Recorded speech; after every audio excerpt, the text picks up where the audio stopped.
वैशंपायन जी बता रहे हैं कि पूर्व काल में जमदग्नि नंदन परशुराम ने 21 बार पृथ्वी को क्षत्रिय रहित करके उत्तम पर्वत महेंद्र पर तपस्या की थी।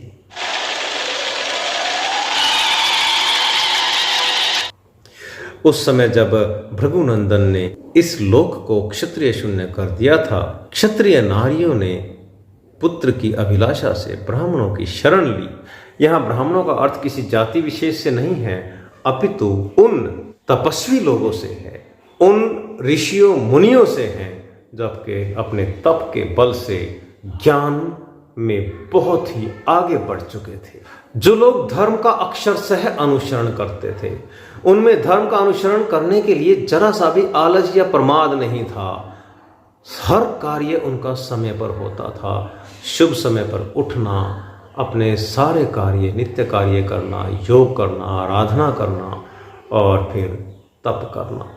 वे कठोर व्रतधारी ब्राह्मण केवल ऋतुकाल में ही उन क्षत्रिय स्त्रियों के साथ मिलन करने लगे, कामवश नहीं, क्योंकि उनका उद्देश्य क्षत्रियों को पुनः प्रतिष्ठित करना था। क्योंकि केवल ज्ञान से विश्व में शांति उत्पन्न नहीं हो सकती। विश्व को शांति तभी मिल सकती है जब एक भय उनके ऊपर रहे, और भय केवल क्षत्रिय ही उत्पन्न कर सकते हैं। ज्ञानवान का भय किसे होता है? अतः क्षत्रियों की आवश्यकता थी जो समूची प्रजा के ऊपर एक छत्र बनकर रहे और सामान्य जन उनकी छत्र छाया में प्रसन्नता से जीवन व्यतीत कर सके। तो उसके लिए उन मुनियों ने, ब्राह्मणों ने यह पुण्य कार्य किया। राजा, उन सहस्रों क्षत्राणियों ने ब्राह्मणों से गर्भ धारण किया और पुनः क्षत्रिय कुल की वृद्धि के लिए अत्यंत बलशाली क्षत्रिय कुमारों और कुमारियों को जन्म दिया। इस प्रकार तपस्वी ब्राह्मणों द्वारा क्षत्रियों के गर्भ से धर्मपूर्वक क्षत्रिय संतान की उत्पत्ति और वृद्धि हुई। अब चूंकि वह धर्म पूर्वक हुई थी, इसलिए धर्म ही उनके लिए पहला और आखिरी उद्देश्य था। वे क्षत्रिय भी सब कार्य धर्म पूर्वक ही करते थे। वे संतानें दीर्घायु होती थी। तदंतर जगत में पुनः ब्राह्मण प्रधान चारों वर्ण प्रतिष्ठित हो गए, क्योंकि बीच में क्षत्रिय वर्ण नहीं रहा था तो अराजकता का माहौल पैदा हो गया था। अब पुनः क्षत्रिय हो गए, अराजकता समाप्त हो गई। वहीं जो किसान थे वो अपना काम सुखपूर्वक करने लगे, व्यापारी अपना काम सुखपूर्वक करने लगे, और जो सेवक थे वह भी अपना कार्य सुखपूर्वक करने लगे। अब समान वर्णों में शादियां होने लगी। उस समय सब लोग ऋतुकाल में ही पत्नी समागम करते थे, केवल कामनावश या ऋतुकाल के बिना नहीं करते थे। यह धर्मानुकूल था। इसी प्रकार पशु पक्षी आदि की योनि में पड़े हुए जीव भी ऋतुकाल में ही अपनी स्त्रियों से संयोग करते थे। वृत्रश्रेष्ठ, उस समय धर्म का आश्रय लेने से सब लोग सहस्र एवं शत वर्षों तक जीवित रहते थे और उत्तरोत्तर उन्नति करते थे। आज जो आयु कम हो रही है उसके लिए हम केमिकल युक्त भोजन को दोषी ठहरा देते हैं, अपने खान पान को दोषी ठहरा देते हैं, लेकिन अपने व्यवहार को, अपने अधर्म में आचरण को कभी दोषी नहीं ठहराते। और इसी कारण से आज जो औसत आयु है लगातार कम होती जा रही है। उस समय की प्रजा धर्म और व्रत के पालन में तत्पर रहती थी, अतः सभी लोग रोगों और मानसिक चिंताओं से मुक्त रहते थे। बाबा रामदेव की तरह हमेशा हंसते हुए बाबा रामदेव एक ही बात कहते हैं, 100% पुरुषार्थ के साथ योग करो और 100 वर्ष तक सुखपूर्वक जियो, आप बूढ़े नहीं होंगे। गजराज के समान गमन करने वाले राजा जन्मेजय तदंतर धीरे धीरे समुद्र से घिरी हुई पर्वत, वन और नगरों सहित इस संपूर्ण पृथ्वी पर पुनः क्षत्रिय जाति का ही अधिकार हो गया, क्योंकि प्रजा का पालन क्षत्रिय ही कर सकते हैं।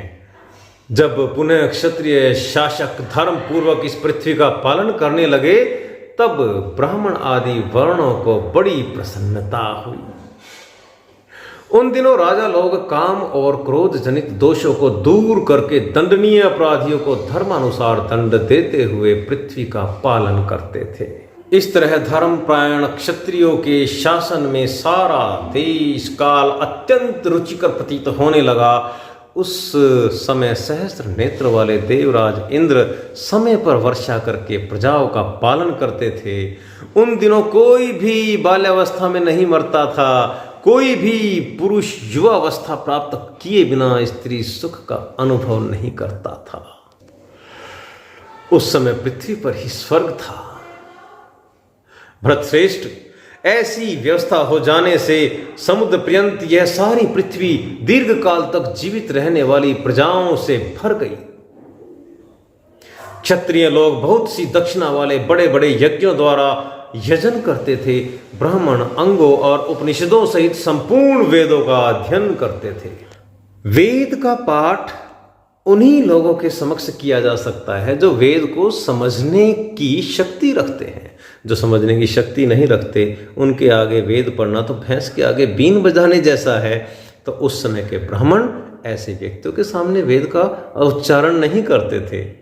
उस समय वेद का विक्रय नहीं करते थे। वेदों के मंत्रों को पैसे के लिए नहीं बेचते थे, यानी मंत्रोच्चारण करने की फीस नहीं लेते थे। वैश्यगण बैलों द्वारा इस पृथ्वी पर दूसरों से खेती कराते हुए भी स्वयं उनके कंधे पर जुआ नहीं रखते थे। उन्हें बोझ ढोने में नहीं लगाते थे और दुर्लभ अंगों वाले निकम्मे पशुओं को भी दाना घास देकर उनके जीवन की रक्षा करते थे। आजकल की तरह नहीं कि जब तक गाय ने दूध दिया हमने उसे अपने पास रखा और उसके बाद उसको छोड़ दिया, जाओ जहां मर्जी जाकर मरो, कुछ भी करो। उस समय तो जब तक बछड़े केवल दूध पर रहते थे अर्थात घास नहीं चरते, तब तक मनुष्य गौओं का दूध नहीं दूहते थे। व्यापारी लोग बेचने योग्य वस्तुओं का झूठे मापतोल का करके विक्रय नहीं करते थे। सच्चाई, सत्यता, यह पहला गुण था। नरश्रेष्ठ, सब मनुष्य धर्म की ही ओर दृष्टि रखकर धर्म में ही तत्पर हों, धर्मयुक्त कर्मों का ही अनुष्ठान करते थे। उस समय सनातन धर्म सर्वोपरि था। राजन, उस समय सब वर्णों के लोग अपने अपने कर्म के पालन में लगे रहते थे। नरश्रेष्ठ, इस प्रकार उस समय कहीं भी धर्म का ह्रास नहीं होता था। गौएं तथा स्त्रियां भी ठीक समय पर ही संतान उत्पन्न करती थी। ऋतु आने पर ही वृक्षों पर फूल और फल लगते थे। आजकल की तरह बेमौसमी फल और सब्जियां नहीं उगाई जाती थी। इस तरह उस समय सब लोग चारों ओर से सत्य युग की छाया में रहते थे। वह सतयुग था। सारी पृथ्वी नाना प्रकार के प्राणियों से खूब भरी पूरी रहती थी। इस प्रकार संपूर्ण मानव जगत बहुत प्रसन्न था। हे मनुजेश्वर, इसी समय असुर लोग राजपत्नियों के गर्भ से जन्म लेने लगे। देव और दानवों में प्राय युद्ध होता रहता था।